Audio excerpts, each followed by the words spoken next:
Assalamualaikum warahmatullahi wabarakatuh. Dan pada video kali ini kita akan mengisahkan salah satu sahabat Rasulullah Shallallahu Alaihi Wasallam, yaitu kisah Abu Sufyan bin Al Haris, kisah sedih sahabat Nabi yang menggali kuburnya sendiri. Beliau adalah Abu Sufyan bin Haris, bukan Abu Sufyan bin Harab, suami Hindun ataupun ayah Muawiyah. Abu Sufyan bin Haris adalah sepupu Rasulullah Shallallahu Alaihi Wasallam. Ayahnya adalah Al Haris, sedangkan ayah Rasulullah Shallallahu Alaihi Wasallam adalah Abdullah. Kedua ayah mereka berasal dari keturunan Abdul Muttalib. Beliau menjadi saudara susuan dengan Rasulullah Shallallahu Alaihi Wasallam. Keduanya disusui oleh Halimah As-Sa'diyah. Usia beliau sama dengan Rasulullah. Keduanya lahir dalam waktu yang berdekatan dan tumbuh dalam satu keluarga Bani Hashim.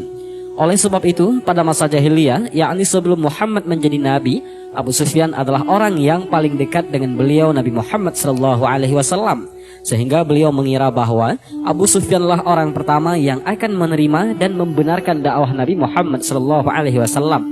Namun perkiraannya meleset, karena begitu Rasulullah sallallahu alaihi wasallam mengumumkan dakwahnya dan memperingatkan keluarganya, berkobarlah api kebencian dalam jiwa Abu Sufyan bin Al Haris terhadap Rasulullah sallallahu alaihi wasallam.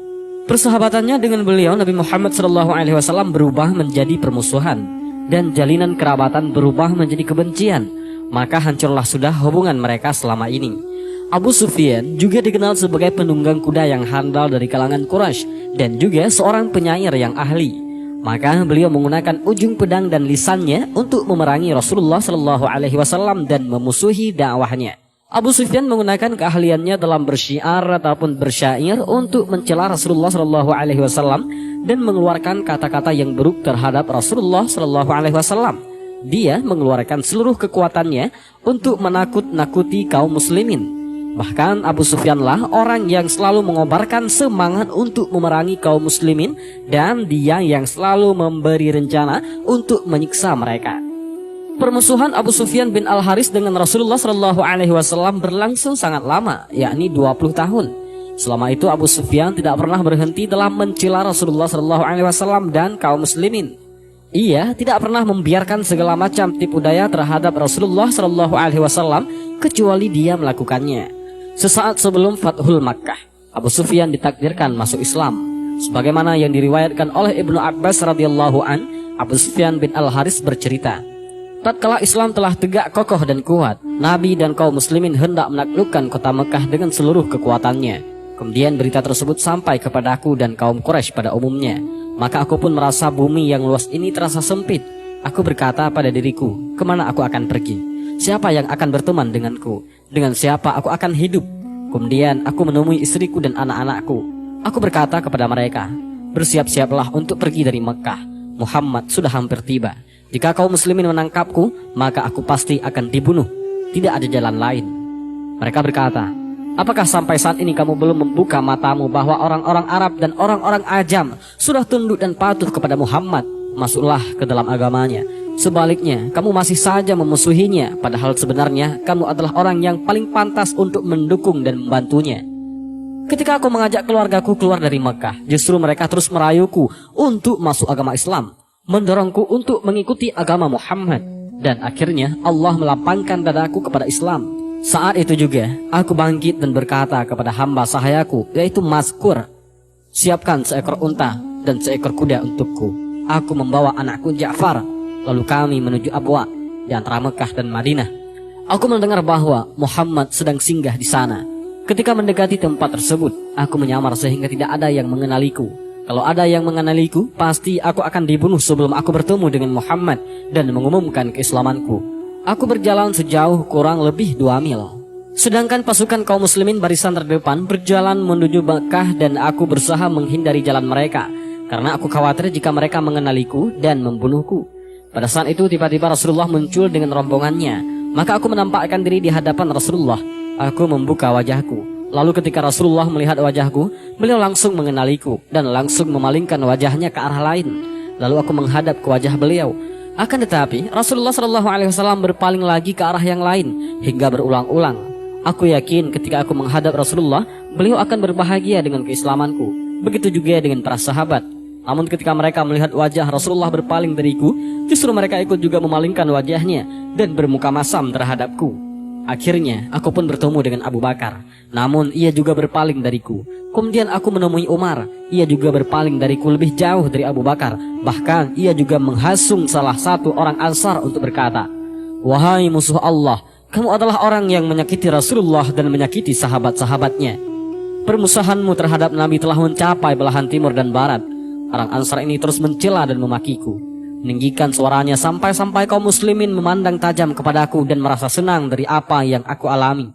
Pada saat itu, aku melihat pamanku Al-Abbas. Aku berlindung kepadanya dan berkata, "Paman, aku berharap Rasulullah berbahagia karena aku masuk Islam, karena hubungan kekerabatan di antara aku dan dia, kedudukannya yang tinggi di antara kaumku.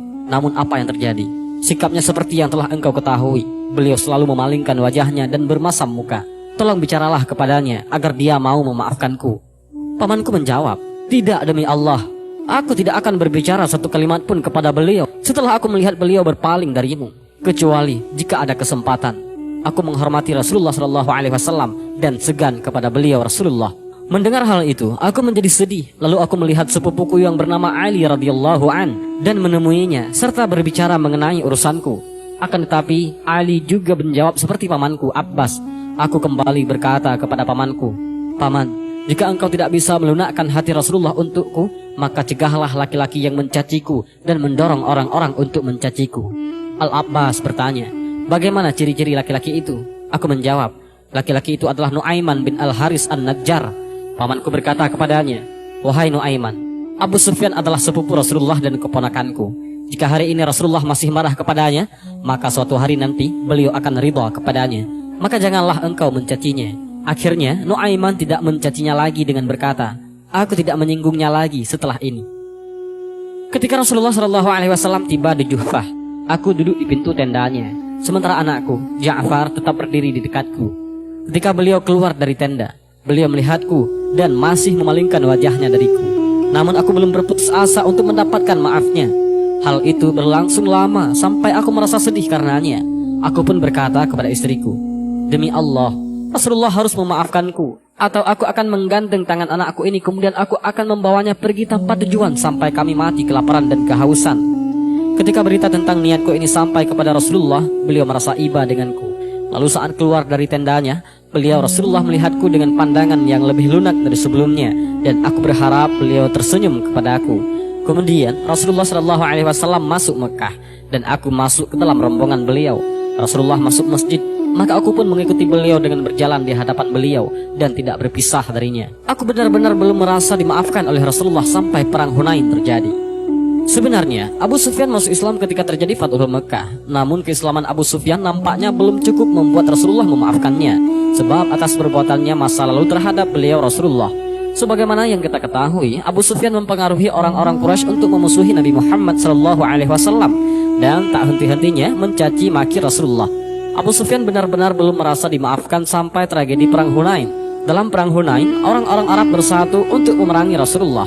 Mereka para kaum kafir mengumpulkan bala tentara yang sangat banyak dan belum pernah mereka kumpulkan sebelumnya, serta menyiapkan peralatan perang yang belum pernah mereka siapkan sebelumnya. Ini semua dilakukan demi berhadapan dengan pasukan Nabi atau kaum muslimin. Para kafir Arab bertekad agar pasukan tersebut merupakan pasukan pembunuh bagi Islam dan kaum muslimin. Setelah semua siap, Rasulullah keluar untuk menghadapi mereka dengan bala tentara beliau. Abu Sufyan pun tidak mau ketinggalan.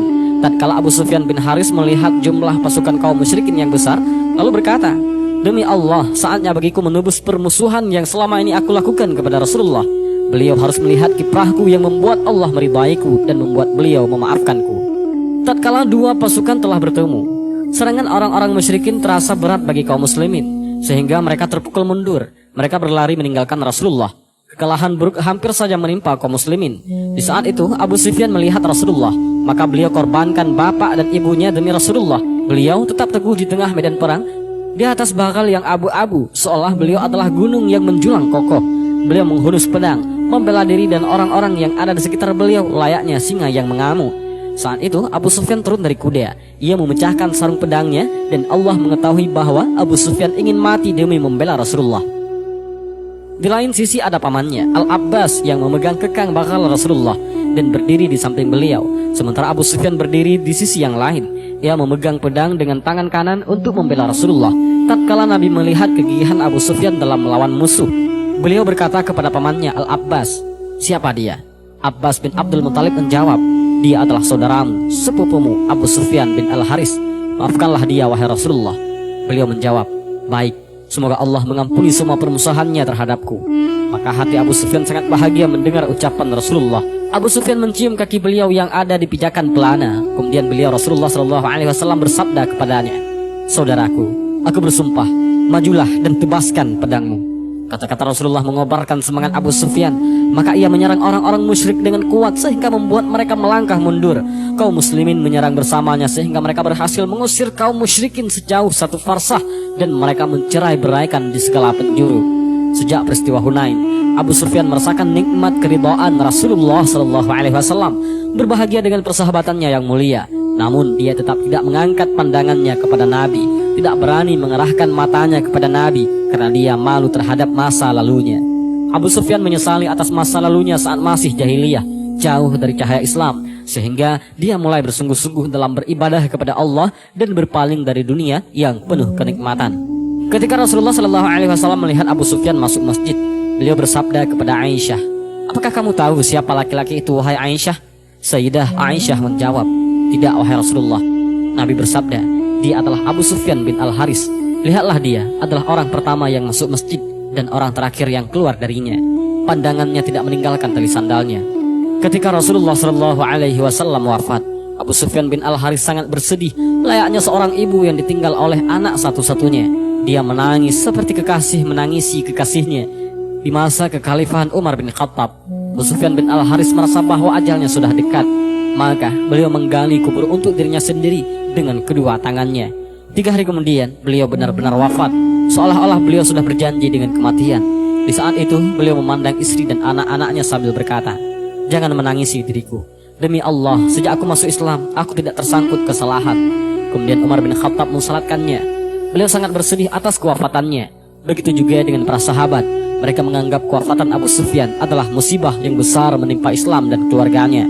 Karena setelah beliau memeluk agama Islam, beliau merupakan tokoh yang sangat berpengaruh pada masa itu. Dan inilah sedikit kisah tentang Abu Sufyan bin Al-Haris, sahabat Nabi yang menggali kuburnya sendiri. Mudah-mudahan dari kisah ini kita bisa mengambil beberapa pelajaran dan hikmah, dan juga mudah-mudahan video ini bermanfaat bagi kita semua. Amin ya rabbal alamin. Wallahu a'lam bishawab. Assalamualaikum warahmatullahi wabarakatuh.